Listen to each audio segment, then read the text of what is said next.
I'm not a big fan of commenting on the mental side of someone's game. Do you know what I'm talking about? It's when those critics say stuff like, oh, he doesn't want it badly enough, or, he doesn't have the killer instinct, or like he just doesn't have the mental aspect to win a championship. I don't like saying stuff like that because it's just, there's no real way to prove it.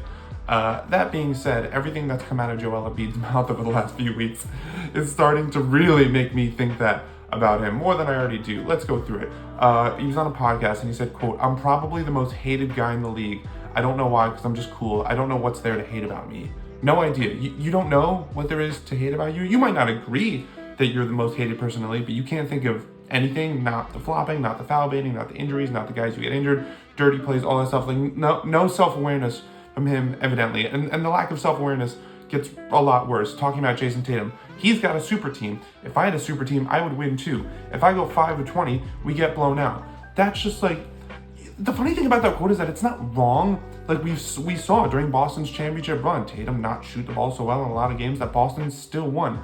But it's just, even if it's the right message, it's so the wrong messenger. Because the reason Embiid has fallen flat a lot of times isn't that his teammates haven't, done what they need to do. It's all come down to Embiid falling short in the biggest moments time and time again. Remember game 7 of, the second round 2 years ago? Jason Tatum puts up 51. He shows up. What does Embiid do? 15 points on 5 of 18 shooting, 4 turnovers to 1 assist. But you're going to talk about your teammates and how, oh, I don't have the team around me. When you've played with, like Ben Simmons when he was still good, Jimmy Butler, James Harden, now Tyrese Maxey's breaking out. Like, you've had plenty of stuff around you to get it done. You haven't even come close. Again, no conference finals appearances for an MVP. He's the only MVP to never make the conference finals, which is insane. And then he gives this weird quote about LeBron, where he's talking about the LeBron now is not the LeBron that was a couple years ago. I think people get fooled by the name on paper, but those names have been built throughout their career, and now they're older, they're not what they used to be. Why is he saying this stuff about the guys he's teammates with?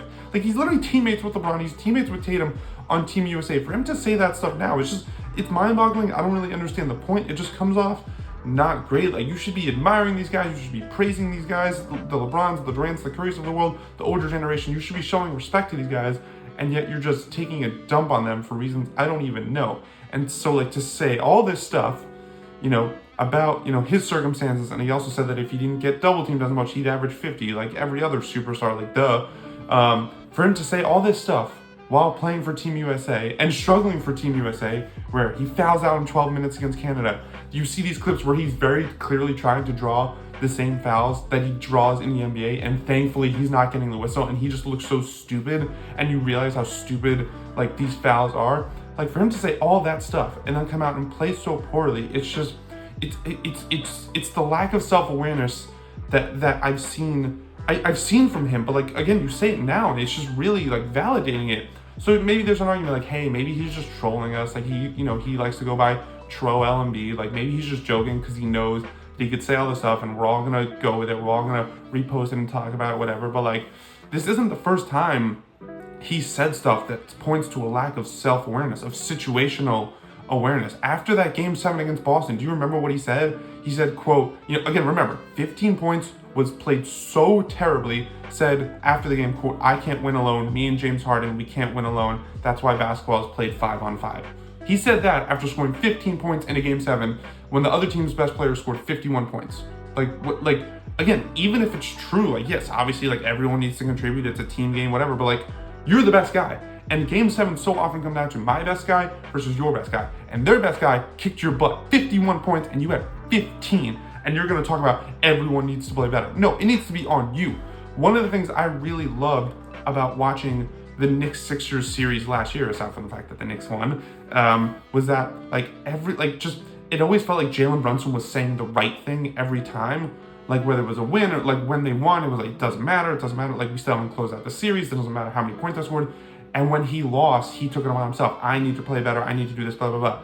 And then you have Embiid, who after the game 4 loss, where Brunson goes for 47, he calls out Sixers fans after Knicks fans invaded Wells Fargo Arena. He doesn't take any responsibility for the game, like, none of that. It's pointing the blame somewhere else. And it's just, like, I don't want to definitively say that this guy doesn't have what it takes to get it done from a mental perspective, because first of all, you never know what someone is capable of. The thing I always like to point to is we call these guys empty stats, can't contribute to winners, and then they're put in the right situation and then they can. Like Devin Booker, when he went to the finals in 2021. De'Aaron Fox now is a pretty proven guy at this point.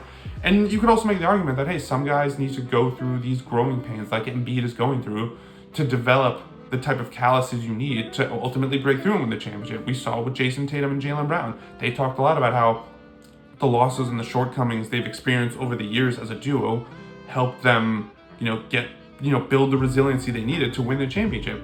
So it could happen for Embiid, but just time and time again, everything this dude, it's not just a performance, right? It's of course like he needs to play better, he needs to be healthier, all that stuff, but like you hear him saying all this stuff that just deflects the blame to literally every other situation, every other person it could possibly be. Like, I don't think I've ever heard him say like, yeah, I wasn't, the player I needed to be, I'm the best player, everything falls on me. Like, I've never heard him say any stuff like that. And to me, that just feels like the missing piece for him. And it's going to be like, that's why I just don't trust Philly, even with all the additions they made. Like, their best player just doesn't necessarily, like, he just doesn't seem to get it, which I know sounds cliche, and I know I said I don't like to say it, but every quote we've seen from Embiid just screams, yikes.